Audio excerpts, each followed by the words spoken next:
and welcome to our midweek meaningful conversation. We are three YouTube vloggers who love to get together for a chat in the middle of the week. So my name's Lisa. I'm from A Life Full of Meaning. We've got Paul here from Narrowboat Life Unlocked and Maxine from Never Too Late, Our Journey. Hiya.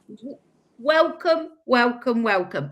I almost didn't make it today. Yeah, I got caught up and I've literally ran in, dropped my coat and my bag, sat down, and we're ready. We are ready to go. So before we get onto this week's chat, let's have a catch up. Maxine, let's start with you because I think you've had the most exciting week. Yes, at long last, we've actually got onto the boat. Yeah, we moved on Friday and Saturday last week, or this week just gone, and so we're just finding homes for everything at the moment and filling her up nicely and learning lots and lots. Lots and lots. Yeah. Maxine, before you had your boat built, did you do lots of holidays on narrow boats? No. I've been on one once, but Steve had lots of holidays on boats, right. And I was brought up with. We used to have cruises, right. So but I'd only ever been on a narrowboat once. But and I enjoyed that, and I thought it can't be that different.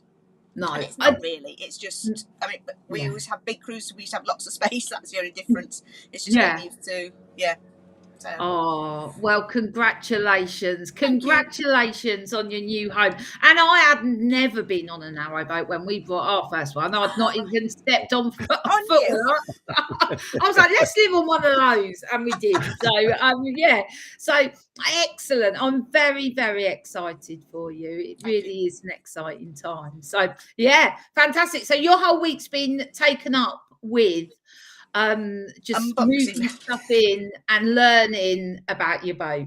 Yes, finding out what alarms do and we're getting what everything means. And I've got to just tell you this because I wish someone had given me the heads up. Okay, in really windy weather, because narrowboats have got a flat bottom and the water sort of whips like underneath. It sounds like you're sinking.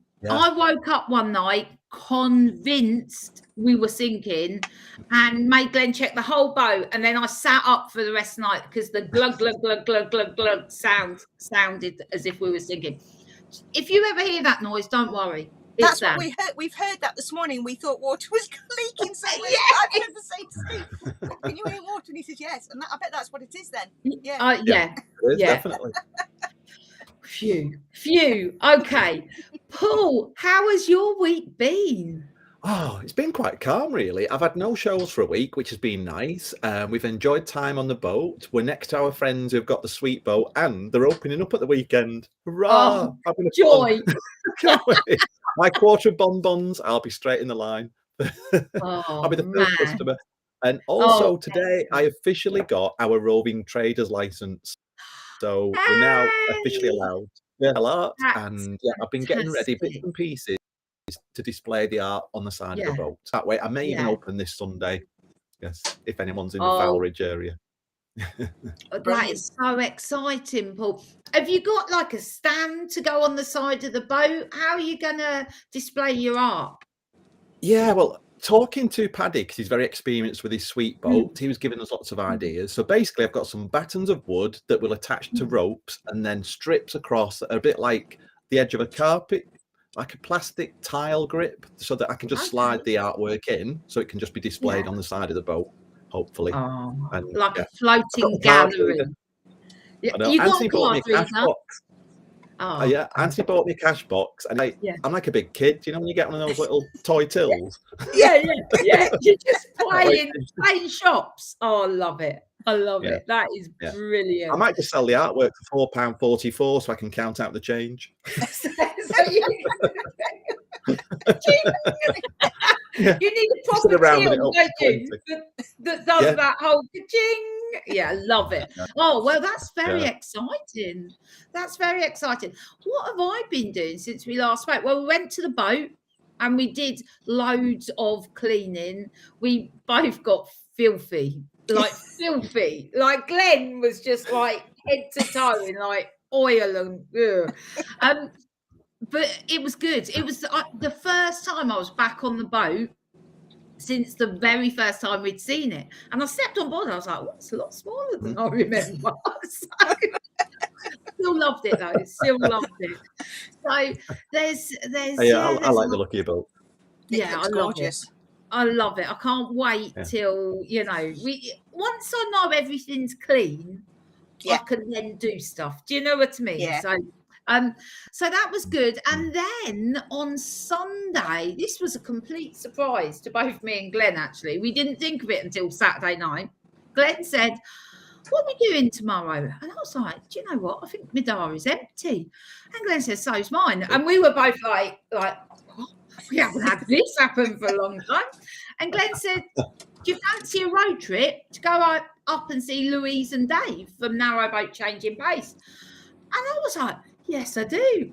And then I was like, Louise isn't good with last minute stuff. So we rang her and she was slightly horrified when I said, fancy visitors tomorrow. She was a bit like, but we went anyway and we had a great time. So so that's what we've been up to. So fabulous. Let's just say good morning. Good morning to Deb and Linda and Jules, Pamela. Hello and welcome. So what are we going to talk about this week? Well, I've got to say, we only decided this about 6 minutes ago, didn't we? What we were going to talk about today. So yeah. I saw a post on Facebook that got me intrigued. And the post was, if you were given £1 million, what would you spend it on? Now, that's an interesting thought in itself. But I was intrigued by some of the comments. But before I tell you all about that, let's just go round and in the comments, let us know if you were given £1 million, what would you spend it on? So I know we only talked about this 6 minutes ago, so you probably haven't had time to formulate a pithy answer. But Maxine, what would you spend £1 million on? To be honest with you, I think I'd panic if I was given that now because of the situation we're at now in. Because I'm just getting rid of everything, and so I wouldn't want to buy any more stuff because I'd have heart failure. So I think the majority of it I would give away, and I would give it to especially things that are important to me. So it'd be a couple of charities, which I would definitely give. So it was cancer research, because that's very dear to our hearts, and diabetes, which is very dear to my heart. And so the majority of it would be given away. But I think we'd also probably get somewhere else to live as well. So we could go somewhere, but I don't know if it'd be abroad or not, because then we wouldn't be able to take the dog. So but I would struggle, because I now know I don't need very much around me. Isn't that interesting? I find that whole process of moving on a boat and getting rid of everything just uncovers so much about ourselves and what we actually need. It's a fascinating process. Paul, £1 million. Here you go. What would you spend it on? Have you really got £1 million, Lisa? Who knows? I might have. This might be a test. I think I'd get more joy spending it on friends and family than spending it on myself. And I think it's a bit like Christmas, isn't it? To me, the joy of Christmas is giving more than receiving. And I like to receive presents. Heidi's going to comment there what I've just said. But I think, I would take my closest friends and family on a fabulous day somewhere like Africa and stay in a luxury resort. But I'd also like to invest in animal charities, and also I'd like to give money to animal charities. But I've always thought if I came into money, it would be nice to have a little business just to keep your mind occupied, not necessarily work there yourself, but like a coffee shop in a little village, employ 4 or 5 people and give them a full-time job. I think that would be a nice thing to do for young people. My mum always says, if I won 13 military, it's too much. You can't have too much money, can you? Because then you could treat the people you know even more. That's how I feel. Yeah. That is so interesting. Well, do you know what? I think I'm pretty similar, actually. I you know, I look at my life and I think, oh, you know, I'm all right. I'm all right. Man, I would go on holidays with friends and family. We'd have much fun. There'd be many holidays, many just, I mean, it would just be so much fun, wouldn't it? Just so much fun to spend it on. Let's see what some of the other comments are. Let's have a look. So Jules, buy one of Paul's pictures, of course, and then buy a boat and give to animal charities. Heidi, I would spend it on taking my family and travel the world. A new boat and lots of rum, of course. I love that. I'm on board with all of that. That is just perfect. Life on Lola, 100,000 to each person that inspired me and supported me unselfishly. Then a huge animal sanctuary to house all the animals that need love. Animals, they share such a special part of us, don't they? Joan, I would share with friends and repair my house and keep enough to spend year on year for holidays. I don't need stuff. Charity contributions too. Hold on. Deb from Wales. Hello from Turkey, not Wales. Deb, if you're in Turkey and you got gorgeous sunshine, I'm happy. I'm so happy for you. Yeah. Oh, Life on Lola. She meant 10,000. She'd give £10,000 to friends. Deb says, I can't have the volume on because I'm in a restaurant, but send much love to all. So not only is she in Turkey with sunshine, she's in a restaurant as well. So, yeah. Life on Lola, I need a big sanctuary. So, this confirms what I was thinking when I read this original comment on Facebook. And there was I think there was hundreds of replies, okay? And I was reading down them. And do you know what? The list read very much like our list. You know, the comments were very similar. And what I noticed, that in the comments, there was a lot of people that were talking about housing. So it was comments like, you know, I'd buy a house, not a big one, just somewhere safe and comfortable to live, or I would buy my mum her house, or I would help my sister with her housing. So housing was one. And then there was a lot about charities, and then there was a lot about contribution, just helping, supporting others. So it was about security and helping others. And I looked at that list and I was like, you know, the theme just keeps repeating itself. So my question is, if I'd have asked you that question when you were 20 or 30 years old, how different do you think that answer would have been? It would have been very different, wouldn't it? Yeah, I think mine would have been different. Yeah. It'd have been all the things that you crave at that age, which is flash cars and, you know, a Lamborghini and a flash house and all the rest of it, and things that don't enrich your life. But when you're younger, they're the things that youngsters aspire to, isn't it? It's fame and fortune. So, I think we would definitely think differently. Yeah, it's interesting, isn't it? Because I was looking at those comments on that Facebook thread and I was like, is it the age of the people? Is it the fact that this was from, you know, the comment was posted in a group that, you know, I'd say is full of, you know, kind and lovely people.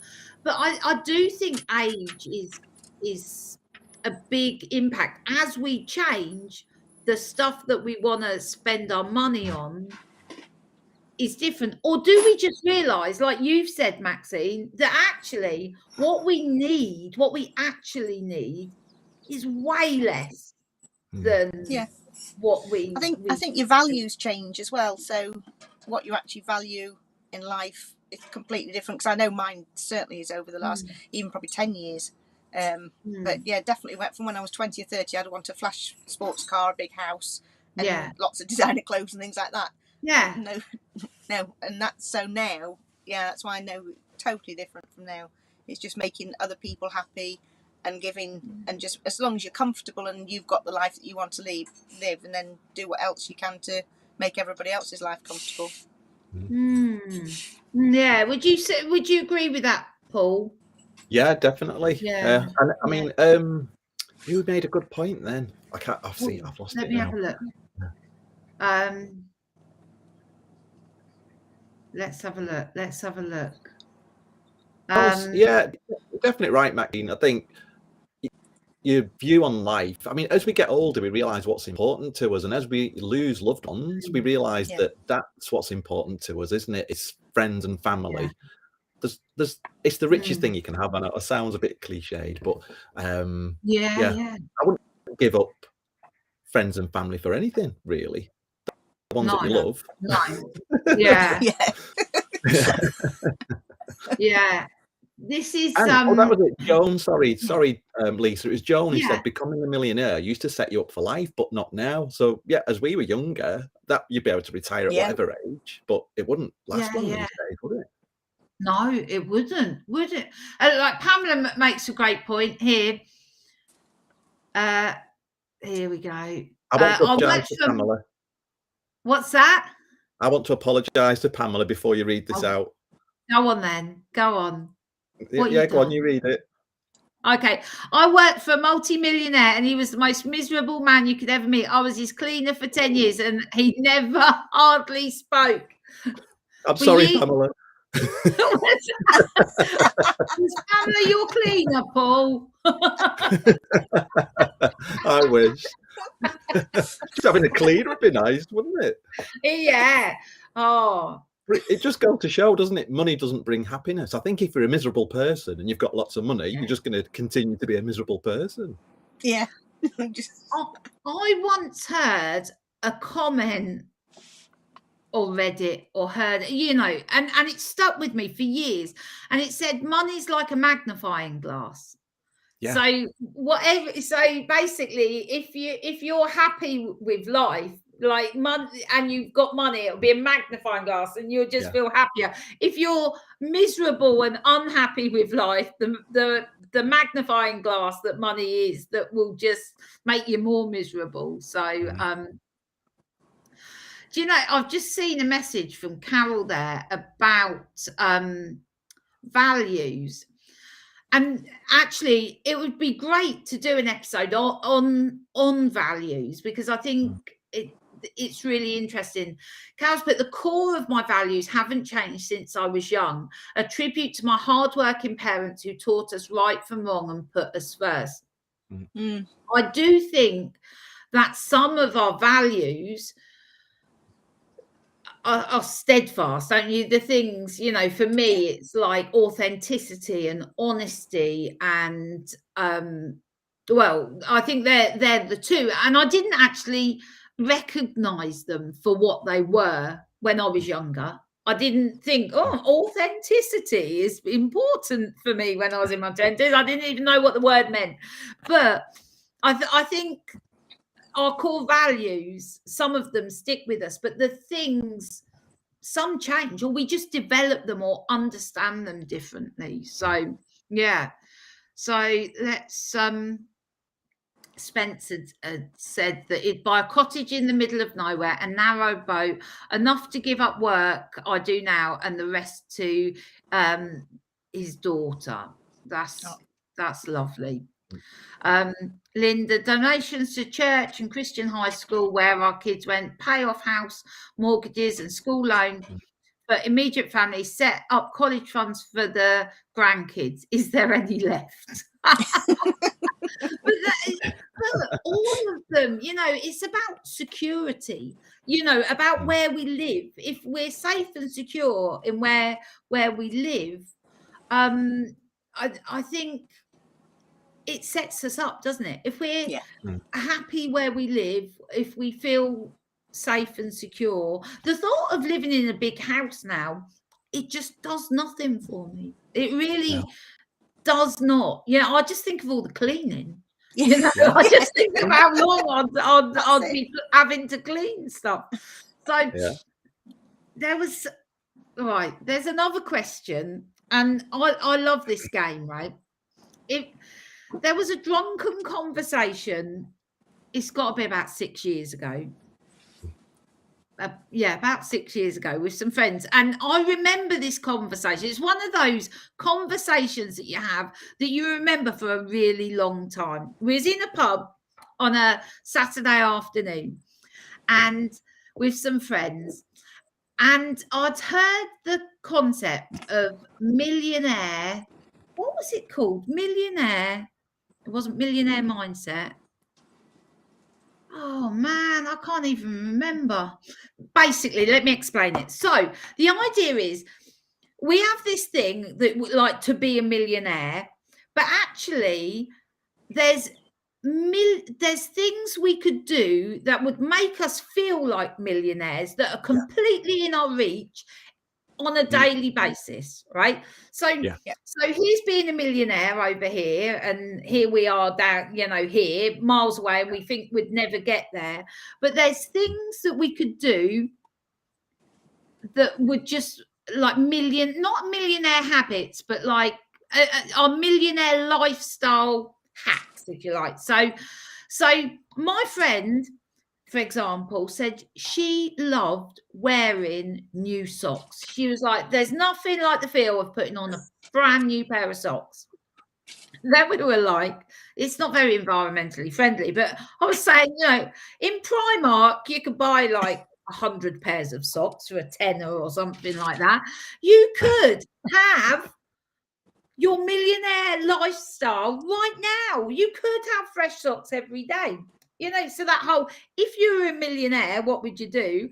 And then it's, what can you actually do now? And we had so much fun talking about this.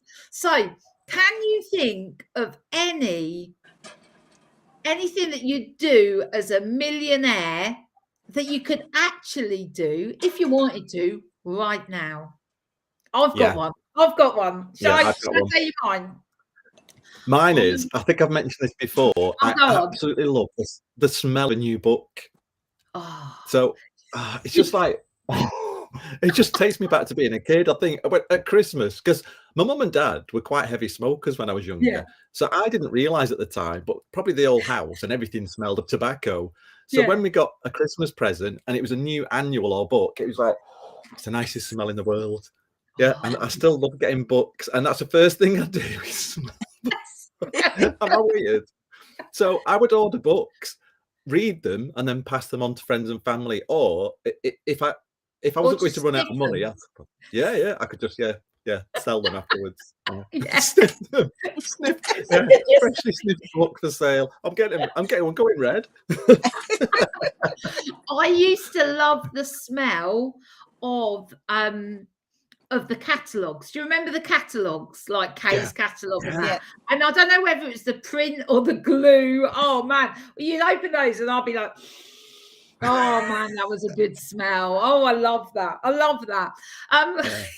That's it. You could get just like a book, a new book every day. Smell it, read a couple of pages, pass it on. And the smell of freshly cut grass. So I could just get a lawnmower and go down the side of the towpath every other day. That's it, or just sit in a park or follow the groundsman round that do the local parks and just sit there with a guy and every day while sniffing a book. I'm gonna get locked up. Could you imagine? It'd be like, stay away from that man. He sits on that bench sniffing those books. So, do you know what I would do? I would go out for breakfast every morning to a small independent, and I would have a leisurely gorgeous breakfast. Do you know what I mean? Something healthy and lovely, and I'd support a local independent, and I'd go to the same couple regularly. So I'd just like, that's the way I'd start the day, in a cafe, chatting, eating delicious food, supporting a local business. Oh man, that's what I'd do. What about you, Maxine? Oh, yeah, mine would go around food, because I just love, so it'd be making sure I could like buy all my ingredients from really local shops and things like that, so you get the best of everything, and eating out, just going out to some really fabulous places and just trying lots and lots of different foods. So definitely that's where I enjoy doing things like that. Honestly, I ask you to just think millionaire habits or millionaire activities that you could just incorporate some. I think it's so much fun. I really, really do. Oh, Pamela says, I love having my toes painted in the summer.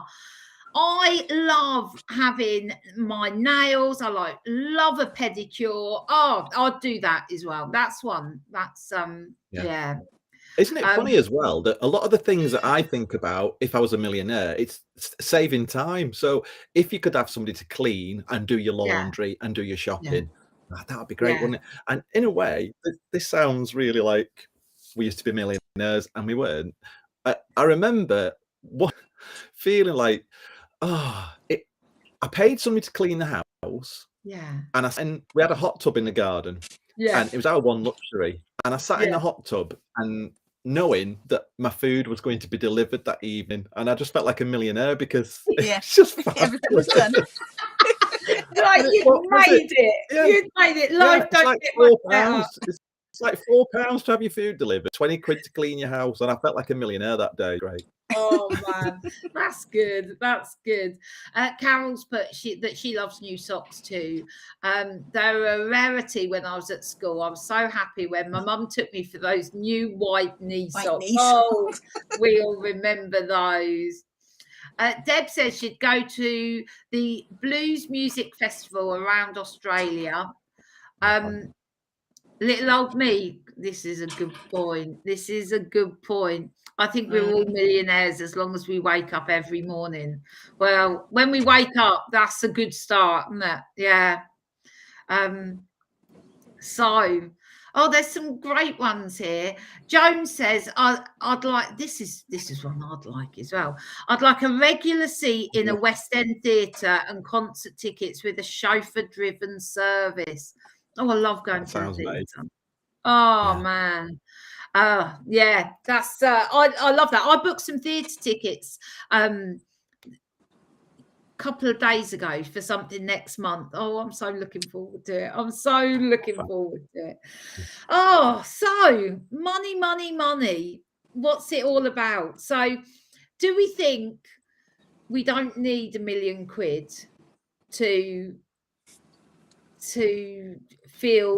to feel rich? Maybe that's the word. You know? Yeah. I've just thought of the other thing in that initial thread that I read, where a lot of people talked about their housing. You know, I'd buy my house or I'd buy my mum's house.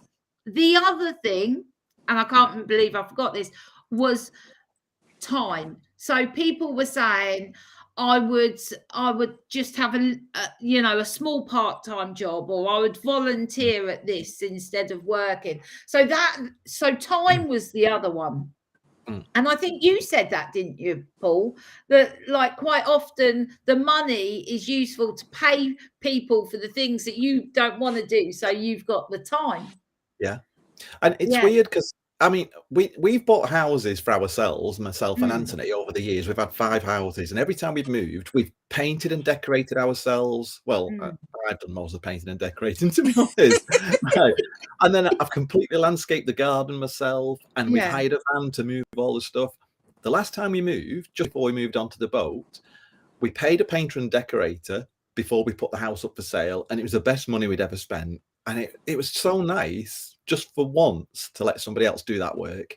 And we also paid somebody to move all our stuff out of the house. I mean, we had to pack the boxes ourselves, but it felt like such a luxury to have that time time, it's like if you move house, definitely know Maxine moving from a house to a boat, and you do, Lisa. It just felt so lazy, to be honest. I'm sat there with a cup of coffee while these two men were lugging all these boxes and putting them in the van, and I wanted to help, but thought, well, what's the point of it? So, but yeah, and again, you get to a point in life, I think, where you think, is it worth saving that amount of money when it's taking you that amount of time? That's interesting, Paul, because I had a certain mindset shift a couple of years ago, whereas, we've moved house, numerous times, especially when the kids were young. We moved a lot in a few short years. And I mean, we did it all ourselves because obviously we were young and broke, so we had to. But what I've come to realize now is where I used to have the mindset of like, who am I to have a cleaner or to do, pay someone to do this?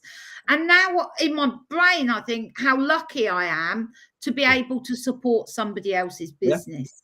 And that completely changed the way I looked at, number one, spending my money, but also how and who and where I spend it, and what difference that makes to people.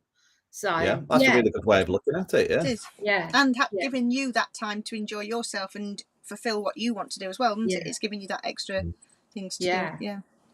The thing I find though is when you streamline your life, as in, you go smaller and smaller and smaller, and then you get less and less and less. So years ago, the thought like, I'd love a cleaner to do all these jobs. Well, to be honest, I can whip round here in like 20 minutes and the whole place is pretty clean. So it no longer seems necessary. So all the things that I used to try and jam in or find the time for, as we get less and less, there seems no need. So it's just interesting. And interesting, the other flip side of that, Lisa, is I read something a while ago that people pay a lot of money to go to a gym, and those same people, if they're well off, then pay somebody to clean the house and do the garden. And then where's the logic in that? Because actually, if you did your own housework and your own garden, you've burnt off all those calories, and it's probably the same cost or less. That's a really good point. So years ago, and I'm talking when I think Harry had just started school. So we're probably talking 20 years ago. I was a member at our local gym and I never used to go. I'd go and I'd sit in the jacuzzi for like, an hour, and I'd come out and I'd be like, I've been to the gym today. Not really. Anyway, I got a job at the local Harvester restaurant, and it was for 2 hours a morning. And it was like you really had to be on your toes, and it was like hoovering and cleaning windows, and it was like hard work. And basically I did that for 2 hours every morning and got paid for it. So, and the only reason I did it was I used to see it as a great way to get fit, and I was like obligated to turn up. They expected me. So that's I used that tactic on myself once. So very good. Deb, what's Deb saying? When I was young, I did people's ironing to afford to take my kids on holiday. Then I became a teacher and could afford a cleaner and a gardener, so it spread the money around. I love that. That's brilliant. Yeah, really love that. Pamela's comment's nice as well, isn't it? Underneath that. This one. I love being a cleaner. We became friends with all our clients in the end, and they trusted with their pets and kids. Yeah, that's lovely. That really is. So, well, are we feeling richer for this conversation? I am. Yeah. Yeah, definitely, because it shows you what you've got. Yeah, we don't need £1 million, do we? We don't need it. We don't need it. So I've just got to tell you, our friend Paul, he always says, like, if he had a lot of money, if we've had this conversation, if he won a lot of money, he always says, I'd spend it on on alcohol and loose women, and then he says, and I'd waste the rest. It always makes me chuckle. It always makes me chuckle. Anyway, I think, shall we call it a day? Shall we call it a day? I think we've done it. Money is one of those we can revisit like many times. Next week, I think we're going to talk about inspiration at some point. Inspiration, and I'd love to do values as well. But that's a good one. So I might be working next Wednesday, so it may be a Thursday, but we'll find out what we can all do, and hopefully we'll see everyone next week. Yeah, I really enjoyed that one. Thank you very much. Yeah, thank you. Thanks for joining us. See you next week. Bye.